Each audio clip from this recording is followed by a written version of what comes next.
Good morning, it's Harvey Jackson. Dates are still unknown of the opening of the Strait of Hormuz. As you can see here, the U.S. military has intercepted two Iranian supertankers that tried to evade the blockade as U.S. continues to stymie the Islamic Republic shipping. So they were caught in open waters way outside of the Strait of Hormuz. But they're and there's boarding of vessels, by Iranian, which is just continuing to keep this strait closed. I thought this was interesting because uh, I've had numerous people talk about it, but you can see there's multiple dates of when, just prior to Trump actually doing his waffling or taco, as it's getting called now, which means Trump always chickens out. There's been huge bets just minutes or just before he stands up and or sends out his information on his taco trade. And so there's some backroom deals that seems to be going on, or somehow somebody's betting just before Trump actually comes out and changes his mind here. Another article that I caught my eye was this whole GLP ones, and there's also talk of peptides and you name it. So they're just making blocks of protein that it could actually help a lot of the diets and you name it. But so there's a bit of a push for more protein in the diets from the U.S. U.S. food changes in their food policy and everything. So yeah, it might be good for the pea producers just within North America. U.S. to expand acreage surveys as more to more U.S. farmers. The participation rate is going down. No kidding. I thought, and it could have been just old data that I saw. I thought it was April 23rd, but obviously the JRS is actually April 27th. So we have to give it until next week that we'll see the European data, whether they're actually going to report on acres this time rather than just change on yields. We'll see. Cargill plant has been mentioned by quite a few. I thought I'd better make sure it's mentioned as well. So we just jumped up our crush capacity in the neighborhood of they can crush close to 1 million metric tons, right? As far as I understand, what I've been told anyway. So if they have 90% crush capacity utilization, you're just shy of 1 million metric tons that could be crushed there.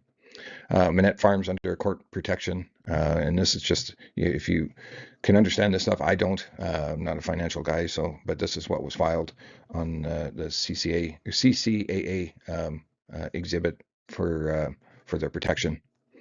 Um, so just a quick look at the weather here. Um, this red flag warning is worries of fire yet. So we've had some rain and it's still not showing up. There's frost. They got quite a bit of different things that's potentially happening here. Some high winds as well. You can see there's moisture kind of getting scattered on the northern area of the map here. Snow, it keeps changing every day when I look at this for the extended forecast and the amount. But now we're seeing northern Ontario get a little bit more snowfall, and it's maybe dissipated a little wee bit into the northern Saskatchewan area. But now there's some holes in the map where it looks like it might bypass some of the areas where we already have lots of snow. There's starting to be some concerns in drought in Brazil in these areas that I just circled here. Soil moisture. Quick look at the market. Canola is just slightly up. November contract is trading at 735.90. That was a July contract, and the November contract is 731.40, up $1. Rapeseed is up a couple dollars at 524. Soybean oil is trading at 71.6, basically just trading sideways. Palm oil is down 47 ringgit at 4,552. Crude oil is up again and trading just shy of the $94 barrel. West Texas is trading over the $100 mark at 102.78. Diesel fuel futures trading rate at 7.80, just down a penny. Soybeans up 0.75% at 11.80. And your spring wheat is up 3.25 cents, and your hard red winter and your Chicago are up as well. Hard red winter is 9.25 cents. That is where the drought concerns are and weather concerns. Not in Chicago as much on their winter crop. Milling wheat up $0.25. Oats up to 60. There could be a play on oats at some point here. Pretty low values, and I don't know if it's going to encourage much planting. Corn up a penny as well, and the Canadian dollar is just slightly down. So let's just quick look at it. I just put in decision level is just right at this, let's call it 750 area, where if the market does get above there, we should be continuing to hold on our long that we've potentially would only a couple guys that I know have gotten into. But if it wants to stall there and retrace, we could take on our seasonal trade with puts or short futures at that point. But that would be decision level. We'll probably add it to sales, maybe finalize some of the sales for, or get closer to finalizing most of the sales for old crop, and maybe add some for new crop in this area too. So this is the decision level area right here. It's not quite as high, so but let's call it 740 area. And your European rapeseed, same idea. It's kind of coming up against some resistance here in a certain area, and yet soybean oil has actually got above that decision area level, and now it's just trading on its own. I showed it yesterday. When you look at the weekly all the way back to 22 levels, we're trading right at the 61.8 when it comes to that level.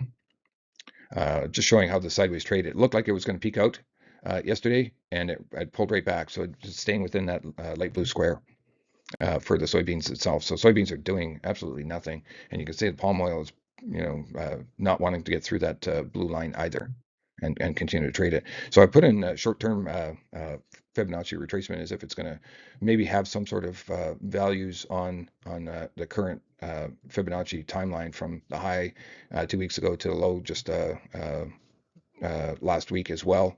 So are we going to get to the 61.8 and then pull back? I don't know. But I would love to see this market actually get below this blue line here. Same thing with diesel fuel.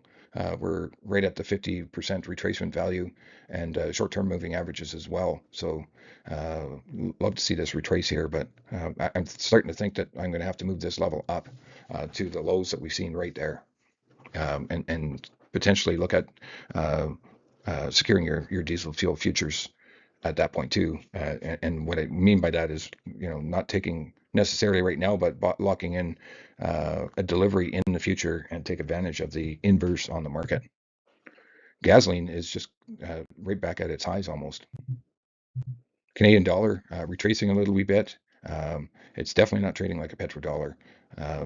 One of my analysts that I was talking to, he figures it could have where is the interest rates going to get posted as well, the differential.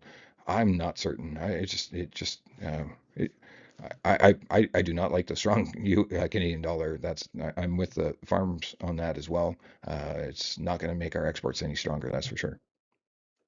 US dollar going up. S&P, well, yeah, it's just, and the Nasdaq just keep on going. So on wheat, I'm not going to show you the nearby price. You can see it in the green here, but I'm just going to keep showing where the upper level would be on some of these front months. So looks like we've went across some of these areas where we've touched multiple times. So I'm going to show the front months. Minneapolis, and then the next month. So July futures would have to get to this decision. It's not a guarantee that it's going to get in there, but we've got above these levels here. If we can get mid-range even, that would be fantastic to get some more pricing done. Kansas, same idea. So you know where that level is, and you know where that level is, which could be your next resistance area, the tops that you can actually get to. Here's your milling wheat and your corn futures.